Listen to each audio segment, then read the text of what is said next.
Hi friends, இதுதான் வந்து பார்த்தீங்கன்னா என்னோடய பொண்ணு பையன். ஸோ பையன் பேர் வந்து யுத்தேஷ், பொண்ணு பேர் வந்து ஜானுஸ்ரீ. பாப்பாவுக்கு தள்ளிட போகிறடா அப்படின்னு சொல்லிட்டு சொன்னாக்கா, நான் பார்த்துக்கிறேன் நீ கம்மன்னு இருமா அப்படின்னு சொல்லிட்டு அவன் பாட்டுன்னு தள்ளிட்டு விளையாடிட்டு இருக்கான்.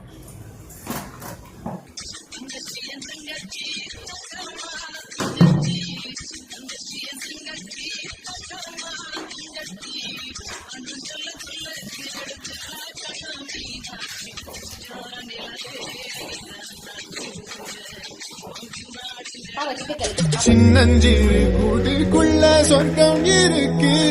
அட சின்ன சின்ன அன்பில் தானே ஜீவன் இன்னும் இருக்கு. வட்டாம்பூச்சி கூட்டத்துக்கு வட்டாயதுக்கு அடவாசம் மட்டும் போதும் கண்ணே, காசு வேணும் என்னத்துக்கு பச்சை கிளிகள். இதே போல் உங்கள் வீட்லேயும் குழந்தைங்க இருந்துச்சுனாக்கா இது போல் தான் சேட்டை பண்ணுறாங்கன்னு கமெண்டில் சொல்லுங்கள். குழந்தைங்க பிடிச்சவங்களும் பையன் பிடிக்குமா பொண்ணு பிடிக்குமான்னு கமெண்ட் சொல்லுங்கள். தேங்க்யூ ஃப்ரெண்ட், மறக்காமல் சப்ஸ்கிரைப் பண்ணிவிடுங்க. தேங்க்யூ.